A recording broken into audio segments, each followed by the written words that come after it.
Hi, everybody. Welcome to Volume 2 of this series that I'm so excited exists. It's not like I'd rather be living my ordinary life right now watching a Yankees game. But the crazy thing is, I'm writing some songs, and for me, um, other than other private stuff, it's like the highlight of my what's going on right now. I'm dealing with changes as a result of the situation, like everybody else. The thing I was doing for work's gone for now. I'm in school, 2-year degree program, and I'm shifted online. That's as anyone else could imagine, as you're making these transitions, is it's I'm kind of past that stage of being just shocked by what's going on. I one of the last times I was driving. I think it was about like 5 or 6 days ago, and I was driving, um, in my neighborhood, and I was just like, "Is this really happening? Am I dreaming or something?" and I just got a nice text. So yeah, yeah. Yeah. Um, but yeah, it's crazy. Obviously, you don't need me to tell you that and speak in generalities about it's crazy. But like I said, uh, it's easy to wallow right now. It was rainy today. I was inside all day. But I'm telling you, man, writing this song got me going. Like it took some time too, like it did. Well, I can't say I wrote it today. I wrote it in my notebook when I was taking a walk a couple nights ago, and I wrote it in Microsoft Word. And then today was I really compressed a process that under normal circumstances would take 7 or 8 days. It's taken 7 or 8 days before to do this, where I have lyrics and I print them out. I print them out on the printer and I start making a chord progression, and phrases don't fit, the melody breaks down, the chorus falls apart. You can't pack all of these words and lines that you really really like into the melody, or the rhyme scheme too sometimes. And little by little, as time went on, I used to do this all when I was younger in one night, as I alluded to in my last video, when I was a complete insomniac and it was out of control. I would start writing a song sometimes at like 1 in the morning, and I'd work on it till like 7 in the morning. Because it's not continuous work. It's not like writing. Like I know I'm friends with a lot of writers. A couple of you are watching this video, you know what I mean about writing prose. You're just sitting there the whole time and it doesn't really stop, and then you don't want to stop, because the one thing that makes it tolerable sometimes is getting into a flow and the time moving quickly, with you unbeknownst, because you're very into what you're doing.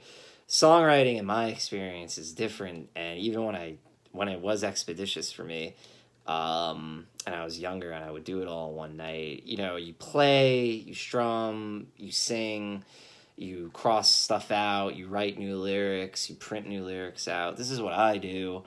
And then after an elongated process, anyone, even someone who's not a musician, can know when a song starts sounding like a song. Like, oh, that sounds like a song. It doesn't sound like the deformed mutant spawn of a song that that could have existed.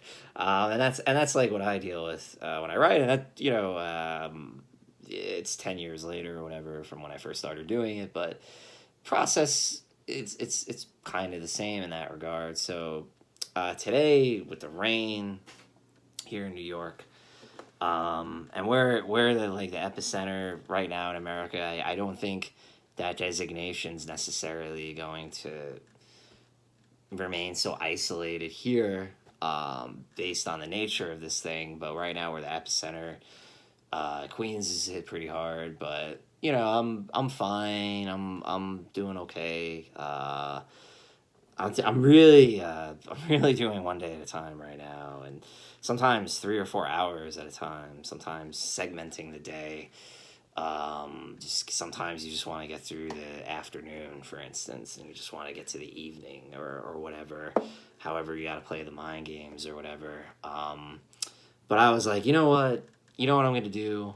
Um, Instead of not doing anything, instead of feeling frozen and scared and things like that, I'm gonna take this song that I really really like that I wrote in my notebook, and I'm just gonna do everything today. And that was my attitude on it. I'm like, I'm just gonna do everything today. I'm gonna make a chord progression. I'm gonna revise the lyrics. And I knew, like I said, like battle, it was driving me crazy hours ago. I was like, I fucking hate this. I'm tired of this. I don't know why I'm doing this. Is this supposed to be fun? Because it's not. I haven't enjoyed this in 5 years, or whatever goes through your mind. Like when you're doing this, it's like, oh my God, because um, you feel, at least with a new song, it's like what it's like sometimes. It's like having a great story in your head and being at a party where you don't know anybody and you got this A+ party story or whatever that you want to tell people, and you're going around the room, and because you don't know the people, it never comes out right. The timing of the joke doesn't land. The transition point in the story gets lost because someone else walked over and interrupted. These things keep happening that break the rhythm, and it feels so choppy and unnatural and uncomfortable. And that's how it feels when you're trying to take something you just wrote and like make it an actual song. uh, Make it more than words on a page or a melody. You're trying to make it solid, and you just keep, maybe you have a few drinks and you keep going back to that story, and at some point it's gonna hit. It's gonna hit, man. It's gonna start rocking and rolling. And in this case, the hardest thing was I had a whole chorus. It has three different choruses. The chorus is the same, like the chorus has the same effect. It's the same melody and stuff like that. And it has the same chord progression all three times, but the lyrics change and the structure changes. And I had one that just ended up not working at all. And you go through the very quick denial, anger, acceptance, where it's like, no, no, wait, if I shift this word, if I sing it like that, and it's like, no, it's gotta go. And I kind of liked it. It was metaphorical, and I think it became something a little bit more literal, which I think is good. Um, so on that note, kind of talking about kind of what I've been doing, it's been great in the sense of that, like, I had these ideas like Cold Twilight, the last video I made, which was a melody from 2017, and I couldn't find the song. I didn't have the joie de vie, the go get 'em attitude to just write it. And with this one, it was the same thing. This is called. I ended up calling it "At the End of This Earth." The melody. Can I do it? Yeah, I can do it. Do do do do. Do do do do. Da da da da. It's something like that. It came to me. I was in. That's probably not it at all. But I was in Manhattan in 2018. It might have even been around this time of year. I'd have to check my voice notes for that. I should have done that to have all the details. But I kind of remember it being spring, or maybe it was summer. It might have been summer actually, and I had this concept. I think sometimes it's weird. You get melodies in your head, and the words are there immediately. Um, so like the words aren't there initially, and it is just a melody, and then you stick with it, and some words start coming out, and it has to be these words. It has to be these words. That's nice when that happens. That doesn't happen most of the time. Most of the time, it's just a melody. You gotta find the words later in the writing process. This time, it was kind of like that, where it was. This thing came to me, your record contract at the end of the world. And I was on the train right before that melody came to me, and there was a guy, and he was a bit emaciated, and he had a long beard, and skinny, very, very skinny, like malnourished, and he had a violin, and he was playing the violin on the train, and I still remember how it sounded. And he played this gorgeous. It sounded relatively original, although I don't know a lot about classical music. But I was sitting like right across from him, and we made eye contact when he was done. And I gave him, a couple bucks, and he actually. What really struck me was that like there was a stop, and he stopped playing and immediately got off. Right as he stopped playing, the door opened and he was gone. And I think that that kind of struck me. So then the melody comes, and you go with that idea. That's what came to me. Why did those words come to me? I think maybe somewhat maybe like a little Father John Misty, like his album Pure Comedy, kind of the absurdity of everything, the absurdity of trying to get yours in such an unfair world, and convincing yourself to do that, and convincing yourself that has something to say about your self-worth, and everything like that. And I think because this guy was a musician, it particularly struck me, because it's like, what's the implication that someone's more important than this guy as a human being, or whatever, because he seemed relatively kind of forgotten and struggling in a city that can be really brutal, really. So I guess that's why, that kind of sentiment. This was also, I was spending way more time in the city a couple of years ago because I was at the new school, taking the MA program. And I think that night I was probably at a concert or something. But being in Manhattan all the time, it brings a lot of songs, and it brings a lot of ideas. And for me, it brings a lot of walking. And walking means songs for me a lot of times. Knock on wood, that keeps working out, because who knows why things work and other things don't. But there is actually a line by Bright Eyes, Conor Oberst, who's one of my favorite songwriters, and the song Haile Selassie, that was on the album The People's Key that came out in 2011, and they got a new album coming out. I'm really excited about that, and this was the last one, and the line was, hide the Omega Day in plain sight, and that made a lot of sense to me sometimes. The way I see the world sometimes, or whatever, where we're all, it's interesting, like we're living in kind of a disaster right now. We're living in the grip of something nobody wanted to happen. Nobody wanted this to happen, and God willing, you'll come through it all right, and everybody will come through it all right, even though there's plenty of people already paid it, the price right now, as you watch this and as I speak it. But when things are quote unquote normal, like normal, there's still so much suffering going on, and I think when you're in Manhattan a lot, and it's like right in front of you. It's like right in front of you. It's like you feel different. What you're doing feels different. I think, from the standpoint of the the life we're living at that particular moment, and the context of that's rough. If a guy's going to a philosophy class across an open plain and with nobody around, he's going to feel one way while he's going there, based on his environment, and you might feel another way if you're coming out on 33rd Street and everything like that. So setting is an unavoidable component of life, and sometimes changing your setting's good.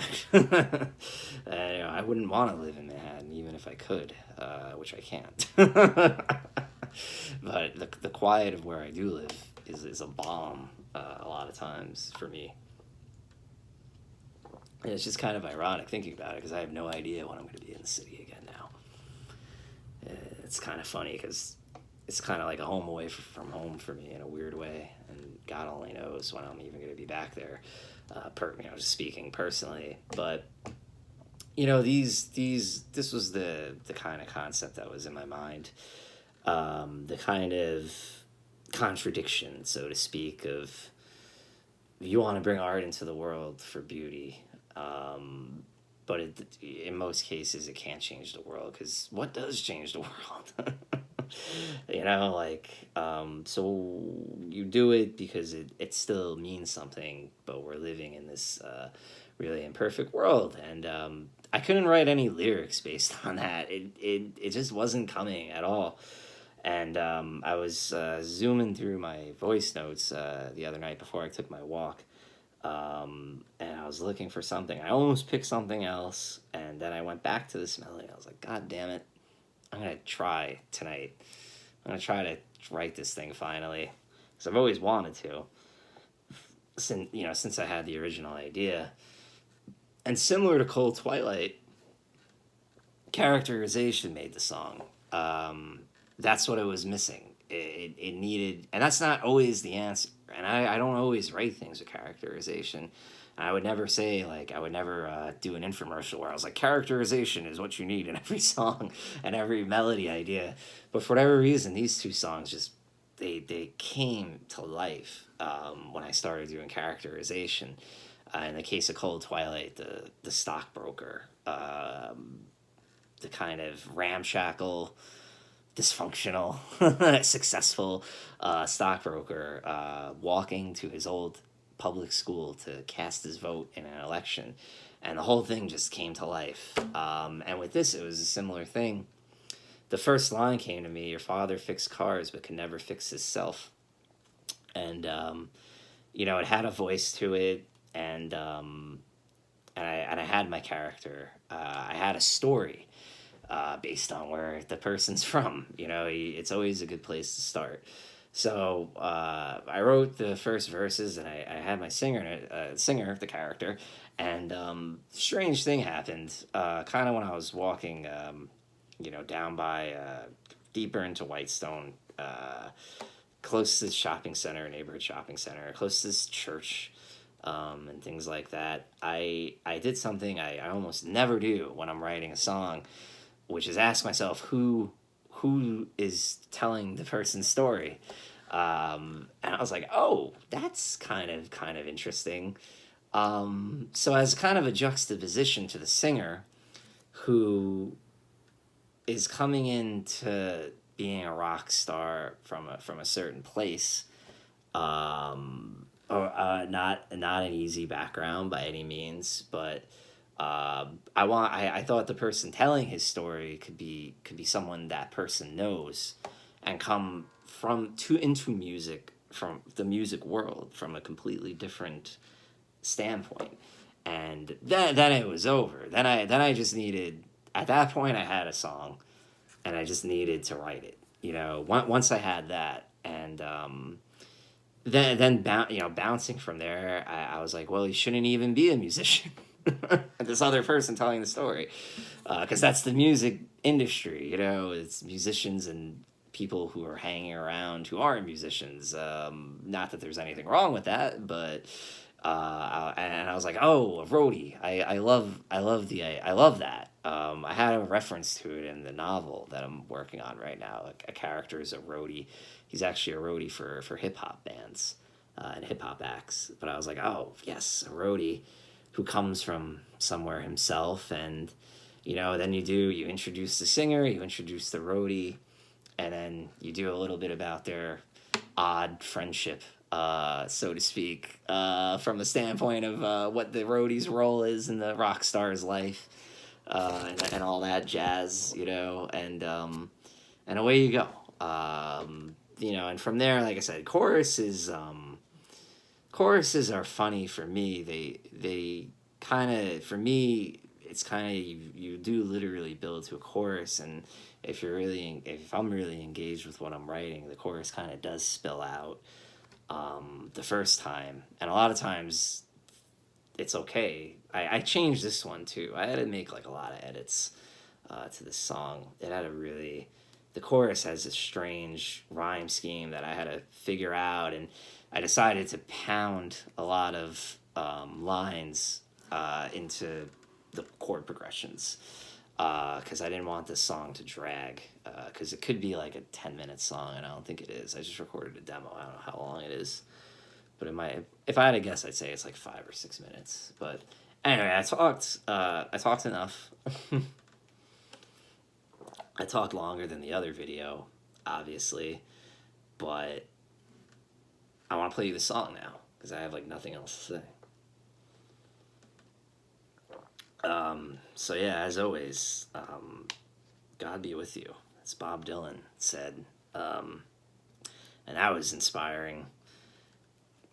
Funny story about that, and like anyone who knows me knows I'm like the hugest Bob Dylan fan ever. Like, I find out he released a new song, and that's shocking enough. I was like, oh my god, a new song! I've been waiting. Every day I hope Dylan like announces a new album. I mean, Tempest came out 8 years ago. This is a long time ago, you know. And I love Tempest. It's a great album. I Roll On John. I absolutely love that song. Duquesne Whistle. It's great. Tin Angel. I mean, those Pain Blood and Long and Wasted Years. I love that album so much. And like, it's like I clicked immediately. I was like, "Oh my god, a new song, Murder Most Foul! What a weird title!" And I didn't recall at that point that it's a Shakespearean reference. So I don't know anything about it after I click on it, and I'm like, and it's going, and I'm like, all right, like I was like, wow, like how long is this? And I looked, I was like 17 minutes. I was like, what the fuck is going on? Bob Dylan put out a 17-minute song, his longest song ever, which is crazy because this is a dude who wrote Highlands and Sad Eyed Lady of the Lowlands and Desolation Row and all these long classic songs. And who knows what he might have in the vault. He might have versions of songs that came out on albums that are longer that would still be like awesome to listen to, like 20-minute version of like Angelina from like the Shot of Love sessions or something like that. But anyway, yeah, I was pumped up about that. I don't want to like sit here and talk about that song because I could. I really want to write something about it, but I don't know. I don't know if I will. Great song, but you know, the musical community, musicians doing live streams and stuff like that, it's awesome, man. Like, I think that's helped a lot, man. Like, whether it's, you know, like, you know, I'm a huge Billy Corgan fan, and he's still doing his Q&As and stuff like that, and you know, another Pumpkins album's gonna come out at some point in the future, and the Machina reissue is gonna come out at some point in the future. Dylan puts out this new thing, and you know, people are putting out songs, and it's awesome. So it's a big help because nothing helps more than music. You know, not literally, like I was saying in my depressive soliloquy. But it helps. No, it really does help. Of course it helps. Of course it helps. That's why we do it. So, yeah, I hope you enjoy. And if you made it this far, thanks. You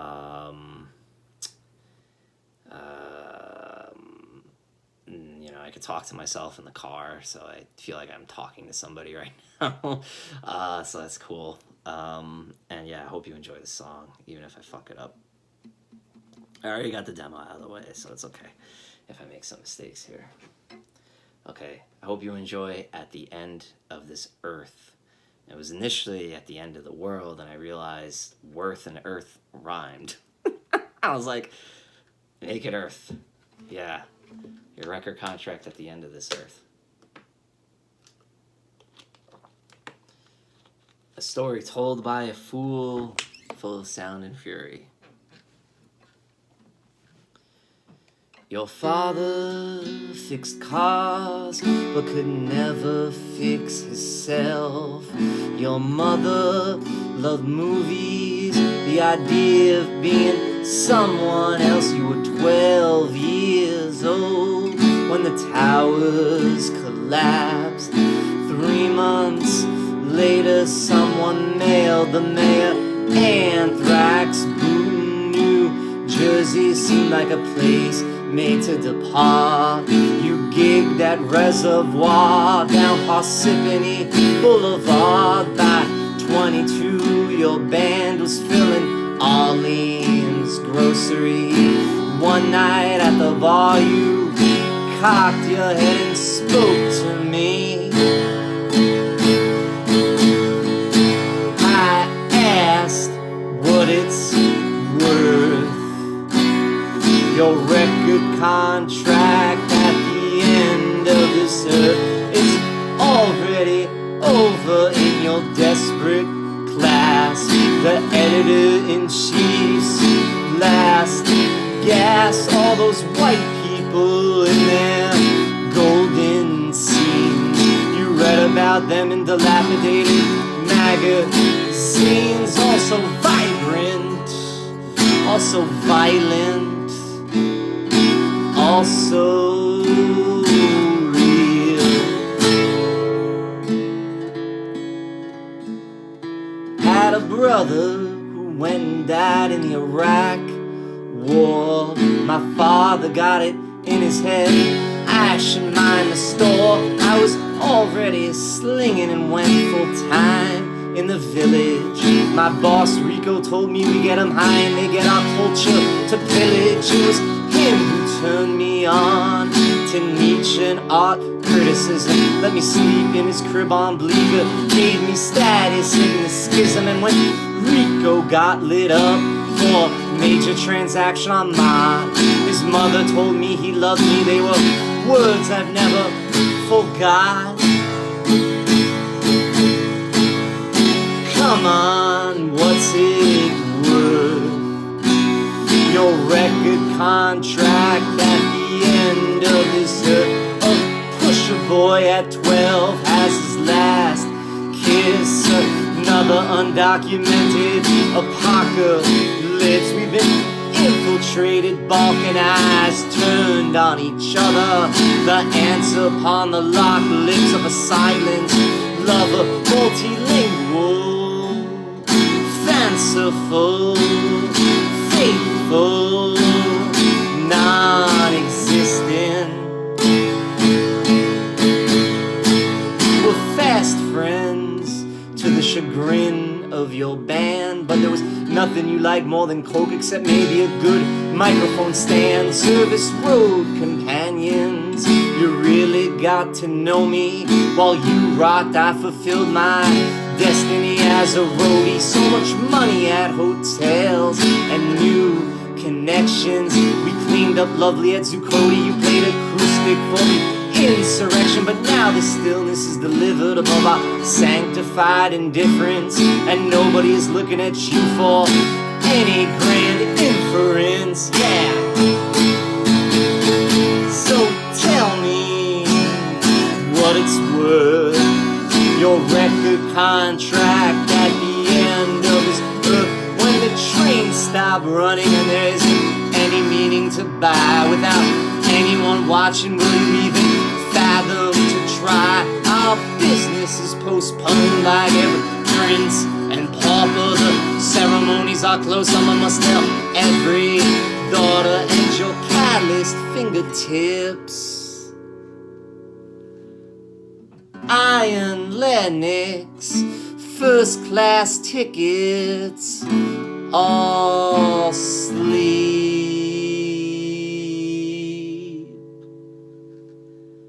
All right. If you made it this far, thanks so much. Please send me some contact info, and I'll send you a fan club badge. Until next time, good people, stay safe, and God bless.